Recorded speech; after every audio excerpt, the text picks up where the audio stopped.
Welcome to another episode of The Epic Family Road Trip. The Empty Nest Edition. Oh, I forgot that part.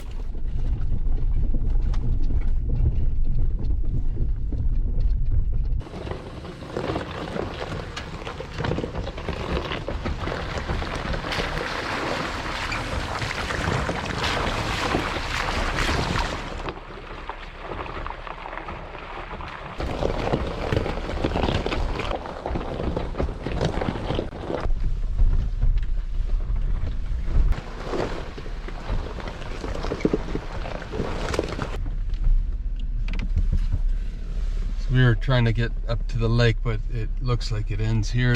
Rough road ahead, but a lot of obstacles. But we were going along today and we were thinking to ourselves a couple of what if scenarios. We think we're well prepared for any kind of turn of events, and after 2020 we've really stepped up our preparedness game. But we thought, why don't we pull over and see what we have?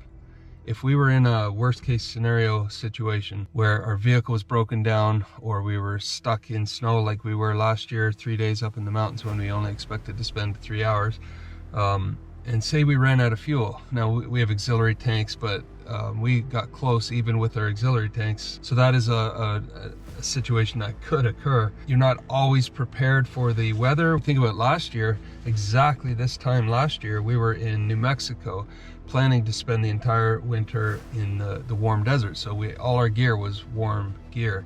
And then we immediately had to return back north, and sure enough we found ourselves in cold winter weather, unprepared. So if you're going out on a weekend trip, you're going to pack for where you're going. But if you're a full-time traveler, there's scenarios that happen. So we thought, what if that happens? We're broken down, we've used up all our fuel, we're out of propane now, so we can't use our buddy heaters. We're out of fuel in the vehicle, so the batteries are low or dead. We're out of food now in our fridge. Now, you can always call for help.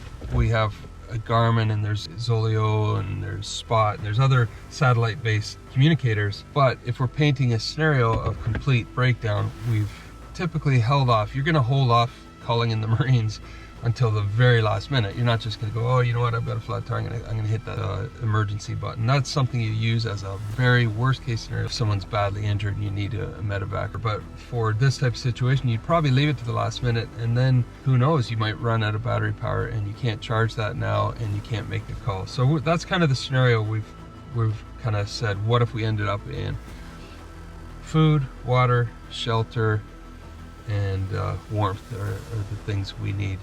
Do we have right now in our Jeep enough tools, equipment, and items to sustain us for a long period of time in a survival situation? Let's open the Jeep and find out.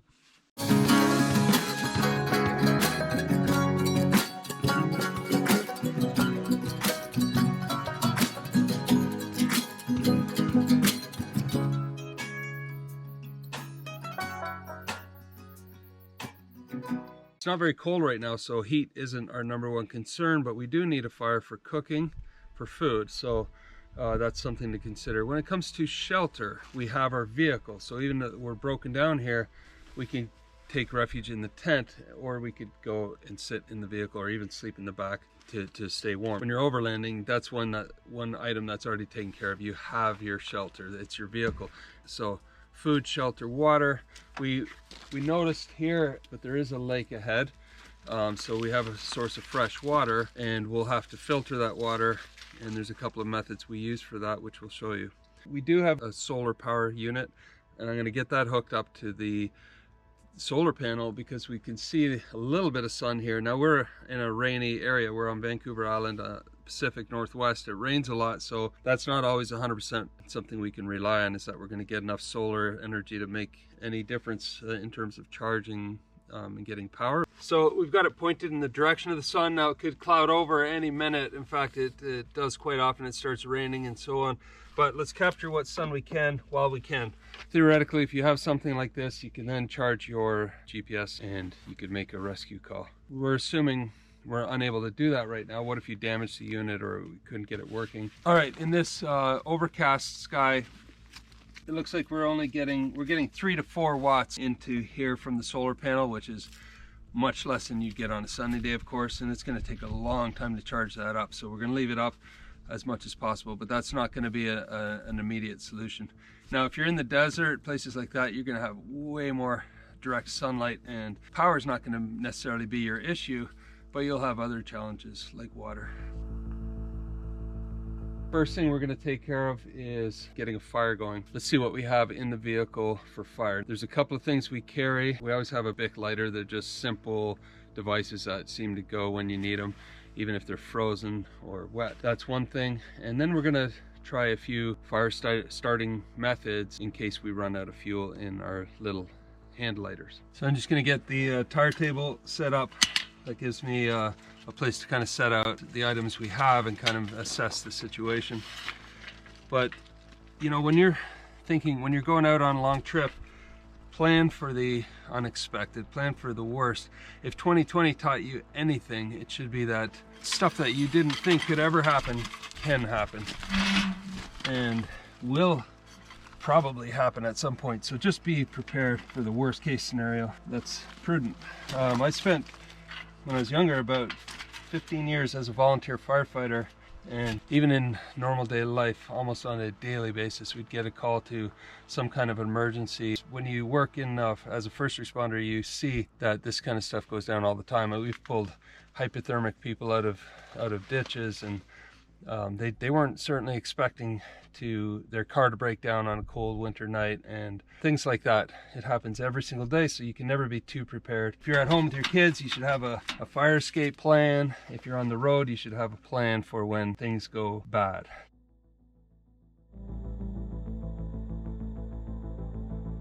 So if you get into trouble the day after you went grocery shopping or a few days after, you're fine. But what happens if you get into trouble and it's the day before you're going to go restock? On our travels the last 5 years, we've had some situations. We've been stranded in the mountains. We've run out of fuel with one of our vehicles in very remote areas. Thankfully, we had 2 vehicles, and that gives you another level of comfort traveling with a buddy. It's always a good idea.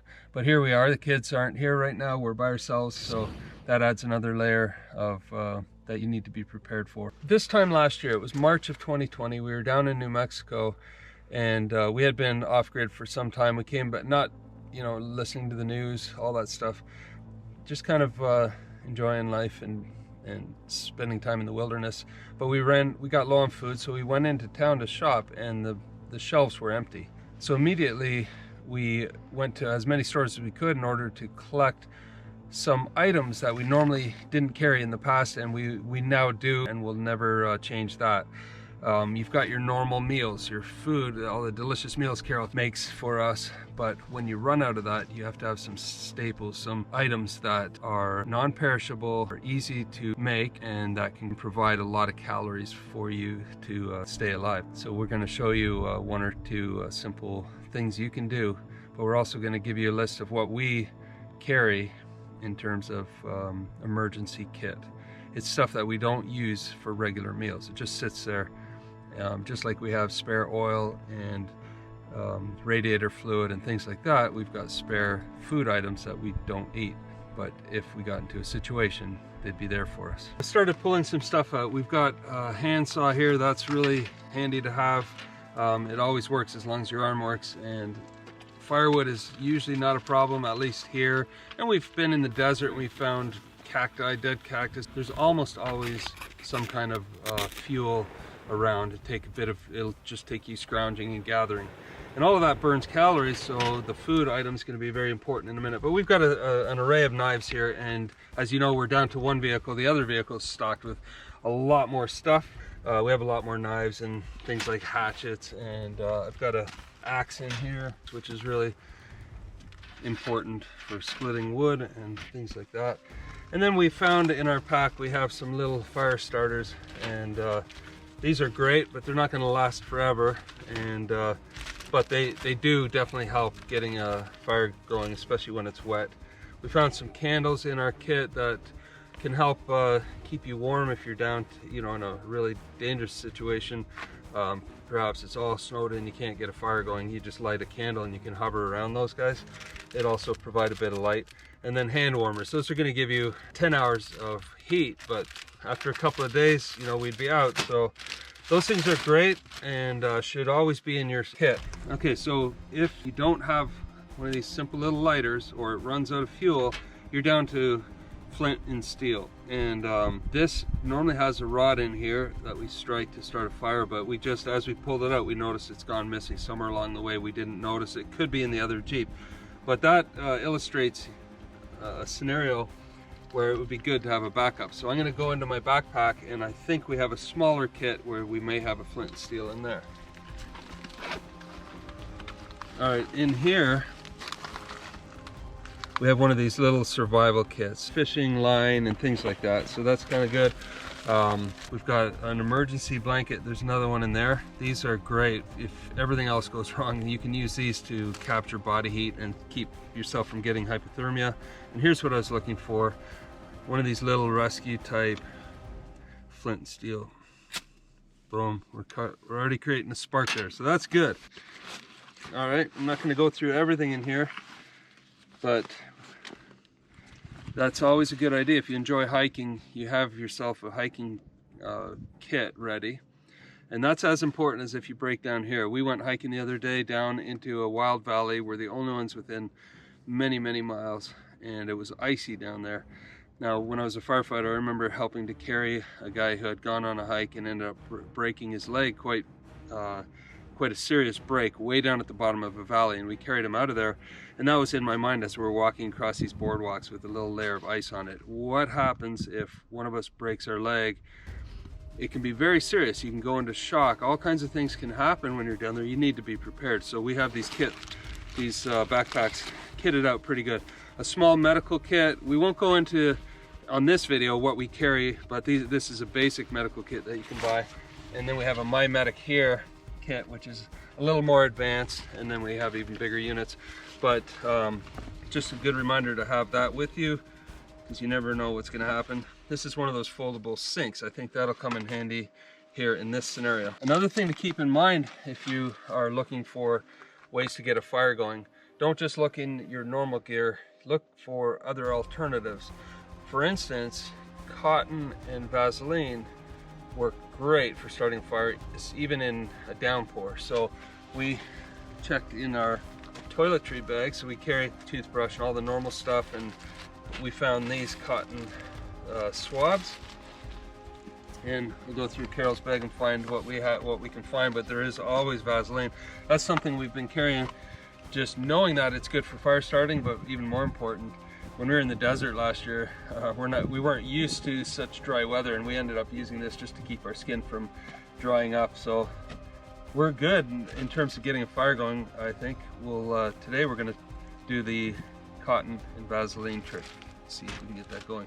There's all kinds of other ways of getting fires going, and we'll put a link to a video that Daniel did last year with his favorite tinders, and make sure you watch that. Gorilla tape, and this is going to come in handy for lighting a fire. I'll show you a little trick on that. Some sunscreen. This is good, especially in the desert. And then we have a bunch of these blocks that are energy chew. If you're out of food and you're low on energy, these will give you a lot of calories just from each one of these little blocks.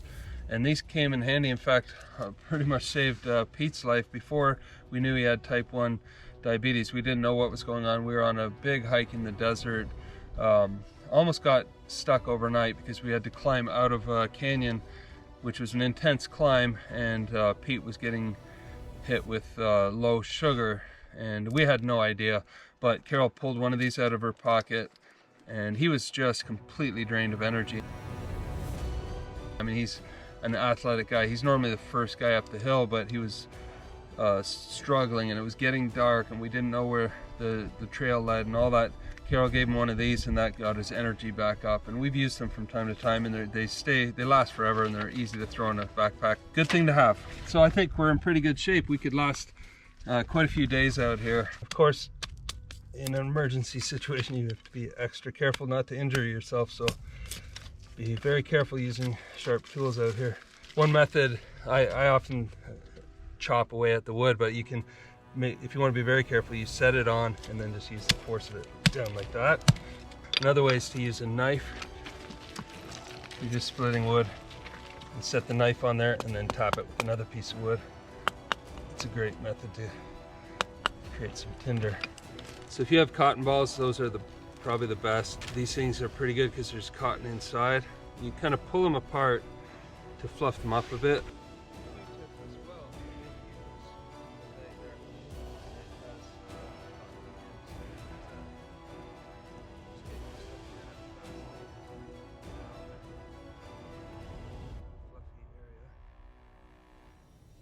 And have a few on standby.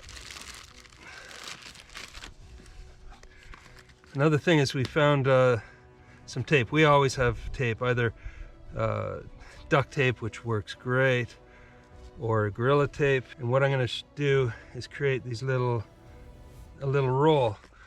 These will light easy and burn fast, and these will keep it going for some time, because that's what you need to get wet wood going. So just take a chunk off of there, about a foot, and just start rolling it up. What we're trying to do is just create a little torch, something like that. And then, wow, there we go. Oops. Look at that, it's going. And then you want to get your tape in there ASAP. Try to light the end of that. Now, I have more cotton in, but I don't want to use it because I don't know how long I'm going to be out here and how long I'm going to need it. So keep that, because that helps you get a fire going. And it's amazing how fast it lights, even in wet conditions. Our wood is a little bit wet, but it's going here. It's getting started underneath there. I threw on some leaves, but even they're wet. So really the cotton got the duct tape going, and the duct tape burns slow and for a long enough period of time that you can get your kindling going, and the leaves or whatever other burnable materials you can find. Another good idea is to work with the wind. There's not much of a breeze going on right now, but it is coming in this direction, so position the fire where the wind will help you get it going.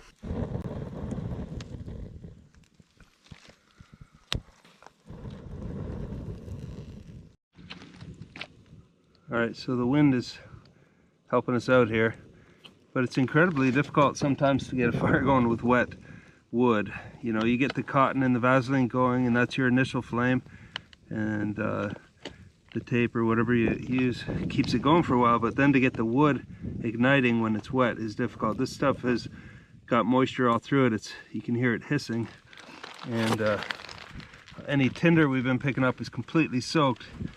It's not raining at the moment, but it just stopped raining, and it's been raining for days and all winter, so everything's very, very wet. But here we go, we're getting some flame back. Found a piece of cardboard in the Jeep for fanning the flames. So here we go, it's finally catching hold. Okay, we finally got the wet wood fire going, and I think it's going good enough that we can leave it for a little bit. We had to really maintain that to get it going, so keep that in mind. Now we got to start thinking about food. I've got a fishing rod here. We do have a spool full of line, and we've got a little bit of tackle, some basic lures, and some hooks, and we could forage for worms and things like that. So that's good to know. If we got to the point where we need protein, we can go fishing. As you know, water's needed to sustain life. We have a Life Straw water filter. We use this to get clean water out of streams and lakes, because we're in the pristine backcountry a lot of the time, and you can almost drink right out of the streams and lakes, but we filter it always. And so there's some, if you don't have one of these and you're caught in this situation, there's a couple other ways you can purify water. One of them, the most simple, once you have your fire going, get some water in your whatever pan or kettle you have and boil it for 5 minutes, and that will remove a lot of the bad stuff. Another way is to capture rainwater if you're in a place where there is such a thing. In fact, here we wouldn't have a big problem with water. There's tons of water sources and it rains all the time, so we could use something like this, our sink, little kitchen sink deal, or you could use a garbage bag or plastic bag, whatever you can find, and capture rainwater. This thing just pops up.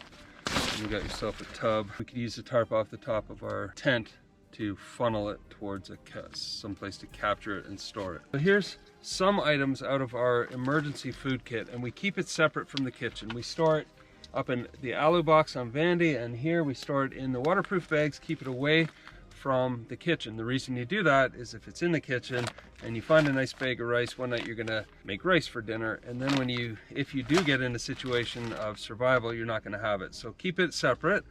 And we have things like oats, a big bag of oats. That gives you a lot of calories, especially when you're getting low or completely out of food. Rice is the same. Flour is high in calories, and you can make things like bread. And today Carol's going to make you some survival bread, which is the most basic bread, but it'll keep you alive. Almond butter, that is a great source of healthy fats and energy. Baking powder and yeast, we do have some instant yeast, so you can make bread with yeast. But if you run out of yeast, you can use this very simple method of just salt, flour, and baking powder, which is what Carol's making today. Some jams that are unopened, if you make bread, it just puts a smile on your face to have a little bit of jam on it. Oil, we have all kinds of different oils that we keep separate. Olive oils, grapeseed oil, almond oil, and lard. Lard comes in handy in a survival situation as well. You're not going to rely on butter, you're going to run out of that real quick. This will help you in that scenario. Bags of different spices and things like that. So you've got yeast, we've got some different broths that we can make up. If we have water and you can just get a broth going, that is handy. And the thing about all this, it's all non-perishable. Gravy mixes. We've just taken down a sampling because we have quite a bit of stuff to take care of a family of 5. So let's get into making a simple survival bread. Carol's going to make it using a cast iron skillet. And we have a mixing bowl in the Jeep. So I think we have everything we need to stretch this out for a long period of time and keep ourselves fed while we work on ways to get out of this situation. So in a situation where you're stressed and you're scared and you're burning a lot more calories than normal, and so you need high calorie food ready to go, something easy to make. And survival bread is going to be a good little recipe for you to have.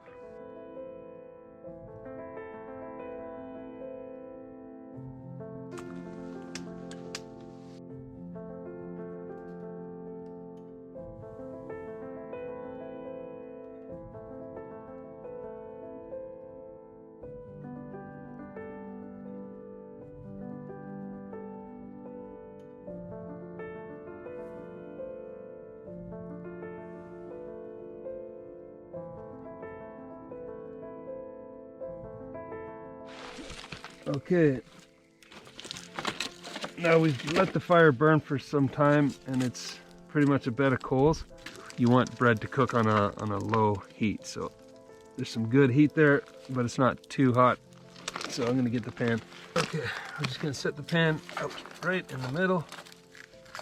Take this off, and then we're taking our pot and putting it over to let the bread rise. It's not going to rise like a full loaf. This is just a very basic bread, but it will rise a little bit, and we're going to cook on one side for about 7 or 8 minutes and then flip the bread over and cook the other side.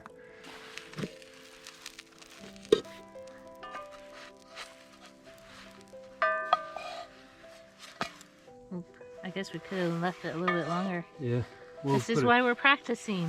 Our coals are not that hot, actually. We're gonna have to get the fire going a bit more. Yeah. So now we're just stoking up the fire to make some more coals because it wasn't hot enough for the bread. So a little bit of a redo on that one. Oh, it's bubbled up. Nice. It smells like it's a little burnt. Not too hot. No, it's just right. Nice. I'm just gonna test it out. If it comes out with dough on it, it would need a little bit longer. So let's eat. So we're just gonna let it rest for just a few minutes. That's nice.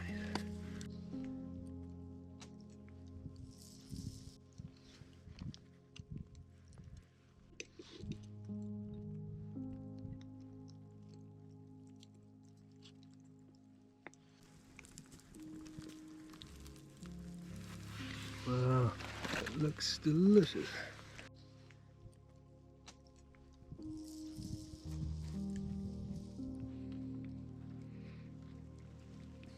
That is really good. Oh, wow. It's going to do more than just keep us alive. It's a tasty piece of bread. It's flat bread. That is really good. But Like, I'm surprised. It's delicious. This is awesome. We're going to make it. We're going to survive. We could make this every day over and over again with the amount of flour we have, a little bit of salt, a little bit of baking powder. This is so good. Oh my gosh, Daniel and the kids are gonna love it. Mm-hmm. This was really fun, and we're super happy you guys came along with us. And we polished that one off. Yeah, if we were truly surviving, we'd probably ration that jam a little tighter. Yeah, we would not do that, but. And Pete and I, to do this, we didn't eat all day. So as you could tell, I wasn't talking very much in the video because I was just like brain fog and like whatever. What a difference. Now that I have some food in my tummy, boom, I'm talking and everything else. It was kind of like that situation when we were in the past and the kids were just exhausted. We were all kind of getting a little bit on edge. You pull out that Snickers bar and everyone, it was just an instant turnaround. Just having that little bit of something in your tummy. So now I could save your life. You know? Yep. Anyways, I hope you guys enjoyed this video. We had a lot of fun. I highly recommend you, as a couple, as a family, do this exercise whenever you can. If you go out camping, use your regular conveniences 2 of the nights, but then on one of the nights, just make an exercise. Create a scenario. Say we ran out of propane. Our lighters don't work. We are stuck in the wilderness. What are we going to do? Let's get a fire going. It's raining. Let's work on it. You know, it might take you an hour to get the fire going, but man, it's good practice. And they say, repair your roof when it's not raining. And the same with this. Prepare yourself for a survival situation when you are not in a life-threatening or survival situation. Do it when you have the comforts and the time to practice. Thanks for watching. Thanks for being part of our channel. Patrons, we appreciate you and the support you give to this channel. The kids give their greetings from Montana. They're doing great and they say hi, and we'll all be back together pretty soon. We are formulating our plans of what our next steps are gonna be, so stay tuned for all those exciting adventures ahead. And in the meantime, we'll see you down the road.